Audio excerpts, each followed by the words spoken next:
Hi there, we're here at BSWI and here we're with John. John is a longtime patient and he suffers with headaches. And a lot of patients come in with headaches and there's lots of different kinds of headaches and so I wanted to take a moment and kind of discuss, what that is and what to do about it. And so John, can you help us out with that? Sure.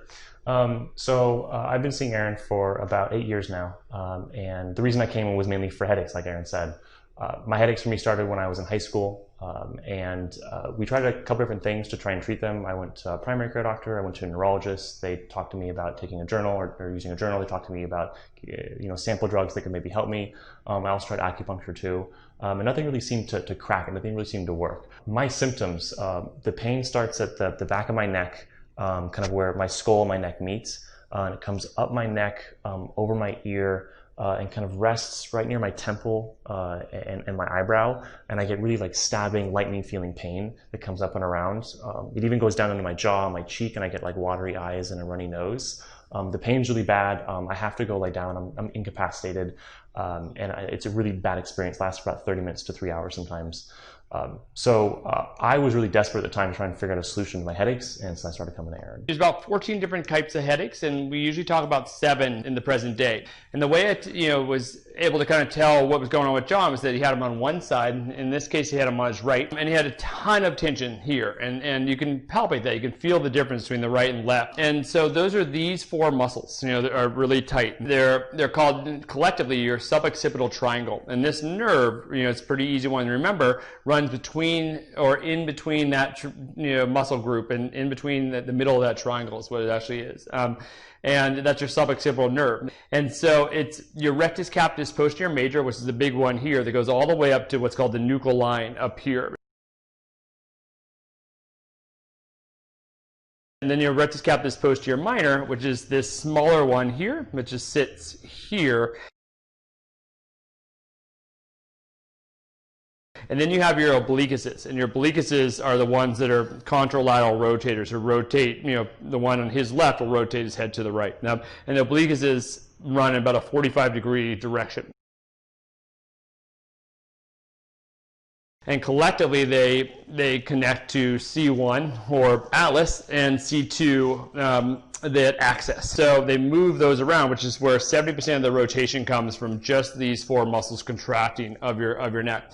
But when those get tight, or when we're they're tethered because we're looking at our phones too long, or we sleep weird for long periods of time, it puts pressure on this nerve, and you get this nerve type tension going on one side or the other. So that's always a good sign that it can be fixed when it's unilateral. And it's not definitive, but it's something we look for. So basically the process is just releasing the muscle. And releasing the muscle, some people call it massage, some myofascial release, whatever you want to do, just making the muscle that's taut, turn off. And in the office, I do it 2 ways. I do it when they're on their back, and I do it when they're seated. A lot of times people will come in with their partners, and I call them honey rubs. The honey is the partner, and the rub is the patient. And so honey rubs is just grabbing the back and neck and doing this, massaging.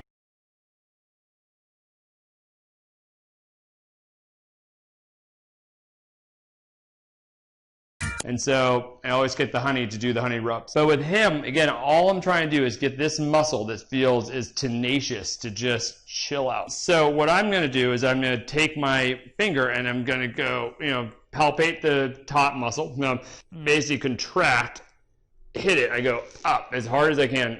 And so it's a lot of physical energy. And then I shorten the muscle and then I lengthen it, and it glides, or it starts to move underneath my finger, and I'm pinning it. And as the muscle contracts, anything that's in a knot or a ball will release and start, basically contract them through the Z line, a process called Z line, so that it looks like this when a muscle contracts. And so I'm just I'm shortening it, I'm pinning it, and then I'm opening it up. And I do that with all 4 muscles. And then it's a fight, is the way I like to think of it, and they give up. And they don't put pressure on the nerve, and voila.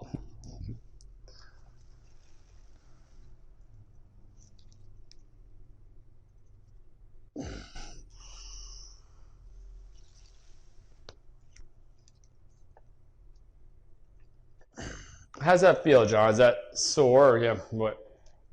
So I feel more tension on the right side, and as I feel you're pressing against the muscle, you're kind of pinching it between kind of, like you said, pinning it against my bone. Then as you're taking it through the motion, I'm feeling it kind of lengthen. And not gonna lie, a little bit of pain in terms of like, pushing on that point, because not a headache pain, but pain from the pressure. But it feels really good after you release. Yeah, it's a good point that I'm pushing on that nerve, the culprit there, and pushing on the muscles that are already sore. And so it's a means to an end. This is, it's not incredibly comfortable, but it's also not excruciating. It's something that I think most people can get through. So again, we're working the suboccipital muscles, kind of like when John was seated. But it's also a good time to check the other two areas that are associated with this. That we used to think that we would have one type of headache or the other. And now the research is kind of saying they can very well be multidimensional, or they can have two causes causing the similar type headache. And so what we want to look at is the muscles of mastication, and those are the chewing muscles. So with this one, what I want you to do, John, is open as wide as you can. Good. And then his temporalis is here, and the way you can really find that is if, let's show how to find it. So once you press your teeth together is pretty good. Good. And that muscle that kind of comes up and pops. Good. It's right there. Cool. And then now start with the jaw open. And again, this is a good one we can get the honeys to do as well for honey rubbins type stuff. And then I'll put pressure on the temporalis. I'll hold it, and then slowly close your jaw, if you would. Nice, great job, good. And then we'll do it a little faster this time. Open, in, and close. Good, open, and close. Beautiful. Now I'm going to do the opposite. I'm going to hold the temporalis as he opens. Good, open. Good, and close. Open, and close. Good, one more. Open, and close. Cool. And so the external pterygoid sits about right here. The masseter, which is the big one, sits here, and the internal pterygoid's inside the mouth. Again, these are the four muscles of chewing or mastication, and TMJ type headaches are something that's commonly talked about, and they're very closely related to the tension type headaches because it's a buildup of muscle tension that causes these two things. So this one can be a little painful, let's put it that way. Depends on how hard we push, but we'll always just push relative to what the patient can handle. So what I'm going to have you do is close, and as I push, I want you to open all the way for me, John. So this is his master.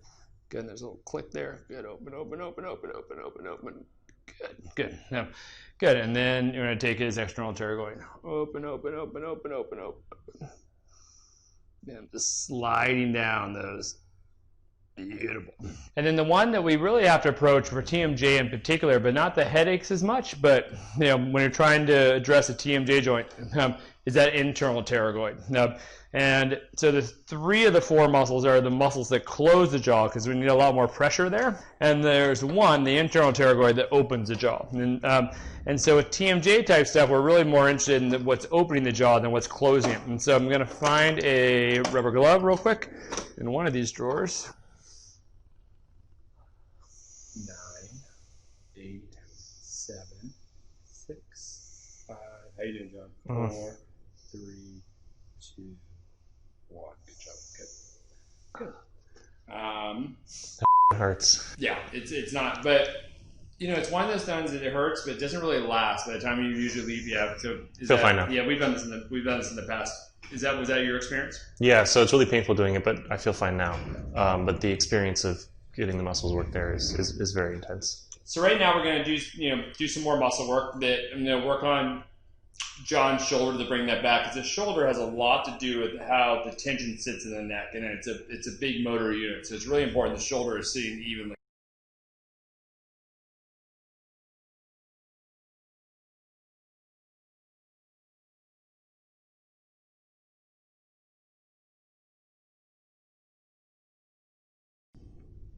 Deep breath.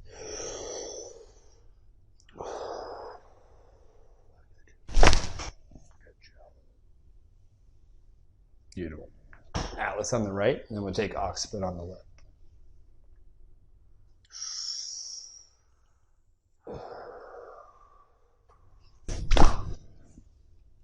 Lovely. How was that, John? Oh, great. Yeah, that was good for us. You're hard to adjust. Now those are two beautiful ones. Nice. Now let's do your shoulders. grab the back neck just on this side.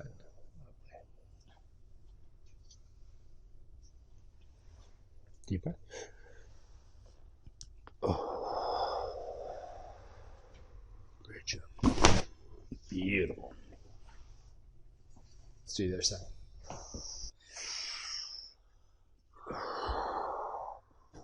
Good again.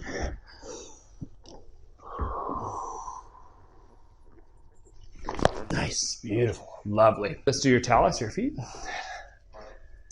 They're big enough that I can hold on to. The little splitty feet that we have a hard time with.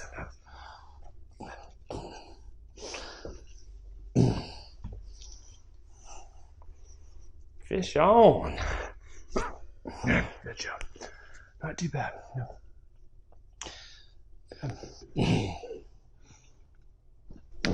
Good, beautiful. That's a good fibular head. Good, long axis or y axis.